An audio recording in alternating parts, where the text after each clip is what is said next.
किस जानिब रही है शम्स साहब?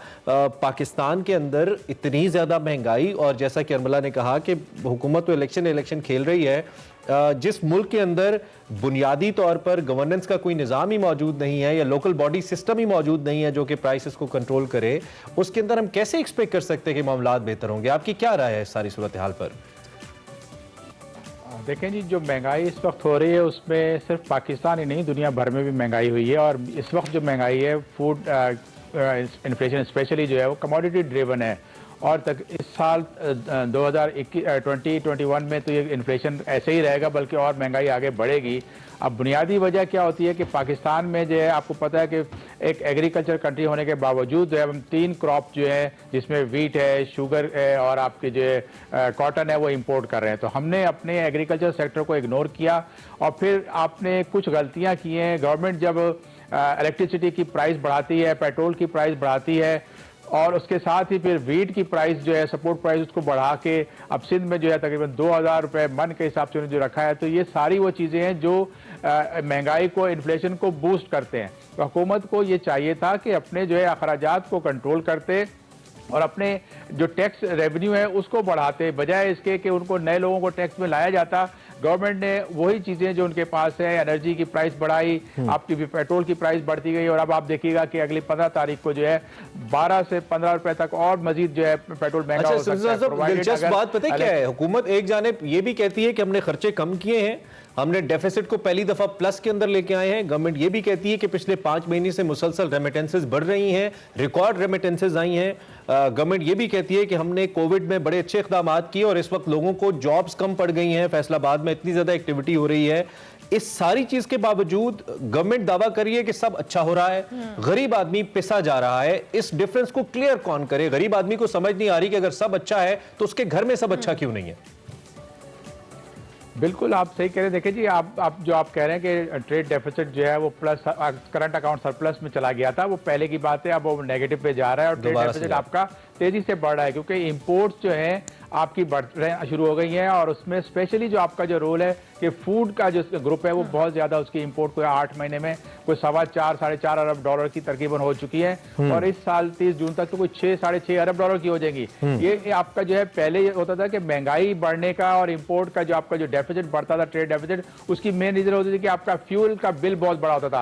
अब फ्यूल का बिल जो है वो तो इतना नहीं बढ़ रहा, लेकिन फूड का बिल जो है वो ज्यादा बढ़ रहा है। तो ये हमें दोनों चीजों को देखना पड़ेगा हुकूमत को कि अगर आपकी इंपोर्ट कर रहे हैं, दालें इंपोर्ट कर रहे हैं, गंदम इंपोर्ट कर रहे हैं, चीनी इंपोर्ट कर रहे हैं, तो उसके ऊपर जो किचन स्टेपल की फूड है उसके ऊपर तो आपको ड्यूटीज को कम करना पड़ेगा क्योंकि एक ऑलरेडी इंटरनेशनल मार्केट में कमोडिटी प्राइसेस जो है वो तकरीबन 2014 के लेवल पे चली गई हैं और पाकिस्तान इस वक्त जो है एशिया में ऑन टॉप आ गया है फूड इन्फ्लेशन में। यहाँ हमारे यहाँ 15% पे फूड इन्फ्लेशन पहुंच चुका है। तो ये हुकूमत को करेक्शन करनी चाहिए। और इंटरेस्ट रेट देखें इस वक्त आपका 7% है और मुझे लग रहा है कि ये जो बिल पास हुआ है जिसमें स्टेट बैंक को खुद मुख्तारी दी गई है, इन्फ्लेशन तो पहले भी स्टेट बैंक के उसमें होता था कि वो अगर मनी सप्लाई को रोकता है तो आपकी जो है इन्फ्लेशन बेहतर हो सकता है, लेकिन वहां पर उलट किया गया है। यहाँ पाकिस्तान की इन्फ्लेशन की जो बेसिक रीजन है वो आपकी सप्लाई चेन की बॉटलनेक्स है। आपके यहाँ जब भी कोई चीज रॉ मटेरियल इंपोर्ट होगा तो उससे मैन्युफैक्चरिंग करेंगे, उसके अंदर एनर्जी गैस महंगी लगाएंगे, बिजली महंगी लगाएंगे, तो फिर डेफिनेटली वो आपकी कॉस्ट बढ़ेगी। तो हुकूमत को वहां से रिलीफ देना चाहिए था जहाँ कॉस्ट कम की जाती है मैन्युफैक्चरिंग की। यहाँ पर वो ज़राअत ही है हमारे अपने मुल्क के अंदर जिसपे शायद हमारी कॉस्ट नहीं आती या बहुत ही कम आती, जिससे कम से कम फूड इन्फ्लेशन ना होता। उसमें भी सब्जियों की कीमतें भी हमारे काबू में नहीं है माशाल्लाह से।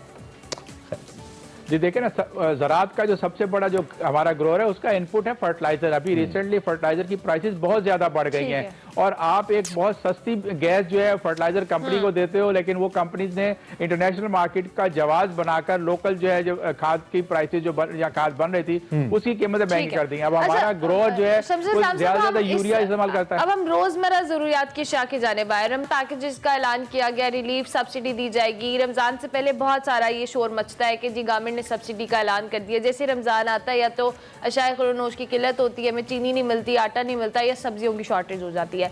ये वाला मामला तो एक तरफ। अदारा शुमारियात की अगर हम बात करें तो यूटिलिटी स्टोर्स पर 22 अशियाए ज़रूरिया की कीमतें बढ़ी हैं और ये मुसलसल बढ़ रही हैं। और अगर हम मुर्गी के गोश्त की बात करें 500 रुपए तक पहुंच गया है, चीनी महंगी हुई है, सो ओवरऑल इसका तेल भी महंगा हुआ है। बिल्कुल, और ये सारी चीजें जो है ये आम आपके और मेरे जैसे लोगों की जरूरत की अशिया हैं और हमें इसी से गर्ज है कि ये मार्केट में कब सस्ती मिलेंगी।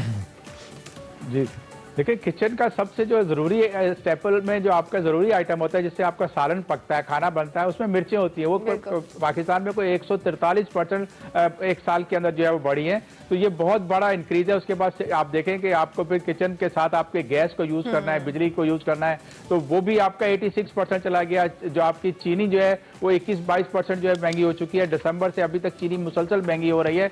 हुकूमत को अपनी जो काम करने थे करेक्शन के वो नहीं किया और जो रिस्पॉन्सिबल इसके अदारे हैं वो भी अपना काम नहीं कर रहे अभी तक।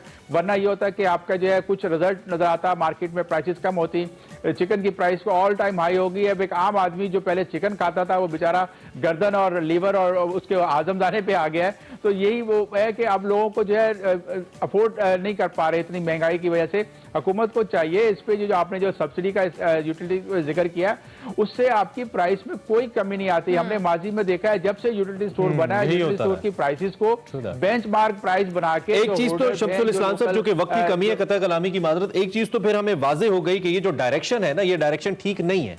कम से कम एक आम आदमी की जिंदगी को बेहतर करने के लिए हुकूमत जो मुसलसल आपने भी कहा करंट अकाउंट डेफिसिट को सरप्लस करने की बात करती रही है, वो भी नेगेटिव हो रहा है। एक्सपोर्ट्स नहीं बढ़ी हैं।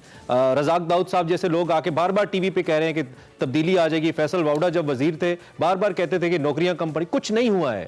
तो अभी क्या करें? मुल्क ने तो चलना है जी, 24 करोड़ लोगों का मुल्क है। गलती से लोगों ने इस जमहूरियत पे ट्रस्ट कर रखा है अभी तक, तो क्या करें? कुछ सजेस्ट कर दीजिए कि ये हो तो शायद हालात जिंदगी लोगों के बेहतर हो जाएं। देखिए, मेन स्टेपल आपका गंदम है, उसकी हुकूमत ने प्राइस बढ़ा के 2000 रुपए करके वो बहुत बड़ी गलती की है। पंजाब में भी 1850 के करीब उन्होंने कर दिया था। तो ये दोनों चीजें जो है मेन आपका इग्नाइट करेंगी महंगाई को। उसके बाद आप इंपोर्ट करते हैं खाने पीने का जो है ऑयल है, वो हमारे यहाँ जो है उसके ऊपर ड्यूटी स्ट्रक्चर को सही करना पड़ेगा, क्योंकि वो आपको अब रमजान में और ज्यादा जरूरत पड़ती है। एक आम आदमी जो है खाना पकाने के लिए तेल यूज करता है, उसके ऊपर ड्यूटी जो है उसके सीड के ऊपर और जो पाम ऑयल आ रहा है उस पर ड्यूटी ज्यादा है, उसको कम करना होगा। साथ ही आपको जो है जो जखीरा अंदोजी करते हैं उसके ऊपर आपको एक्शन लेना होगा, क्योंकि इसमें बहुत बड़े इन्फ्लुएंशियल लोग हैं और वो सेक्टर है जिनके पास जो नेट में भी नहीं है, टैक्स नेट में भी नहीं है, ना टैक्स पे करता है, लेकिन उनके पास कैश की फरावानी है और वो मार्केट में आके खाने पीने की चीजों को स्टॉक कर रहे हैं। आपको जो काला चना जो आप रमजान में दाल चने की बेसन वगैरह बनता है और आप चने की चाट खाते हैं, वो आम आदमी जो है वो भी मार्केट से यूटिलिटी स्टोर पे 155 रुपए किलो हो गया है। तो ये चीजें वो है जिसपे जखीरा अंदोज जो है बड़ी बेखौफ व खतर जो है उसके ऊपर वो जखीरा अंदोजी कर रहे हैं और वो पूरी चेन को सब डिस्टर्ब कर रहे हैं। हुकूमत को उसको करेक्ट करना पड़ेगा। एक विशियस साइकिल है, डेट्स का तो था ही, अब एक महंगाई का विशियस साइकिल है and government literally doesn't know के करना क्या है। इमरान खान साहब ने कल उनको जब कहा गया जी खुद नहीं तेल महंगा करें, तो उन्होंने कहा जी महंगा नहीं करें, सस्ता दें लोगों को, लेकिन सब्सिडीज से मुल्क नहीं चला करते। शम्सुल इस्लाम साहब बहुत शुक्रिया, आपने बहुत अहम मौज़ूआत जो नुकात थे उसके ऊपर अपने ख्यालात का इजहार किया। हम तो सिर्फ बात ही कर सकते हैं, लेकिन डायरेक्शन हुकूमत की इस मामले में ठीक नहीं है। सब्सिडी से ना तो और यूटिलिटी स्टोर्स पे होता क्या है मला, पहले 10 दिन के अंदर अगर अशिया सस्ती होती भी है तो 10 दिन में खत्म हो जाती हैं, 20 दिन में फिर गरीब सफर कर रहा होता है। और मैं लोगों को परेशान हाल फ्रूट्स की रेडियो के पास खड़े देखता हूं, जो बेचारे सिर्फ देख सकते हैं रोजों की हालत में, खरीद नहीं सकते। पता नहीं कैसे होगा, हम तो सिर्फ बात ही कर सकते हैं। अल्लाह करे पाकिस्तान के लिए कुछ बेहतर हो, सिर्फ दुआ की जा सकती है। ब्रेक लेते हैं, ब्रेक के बाद आते हैं।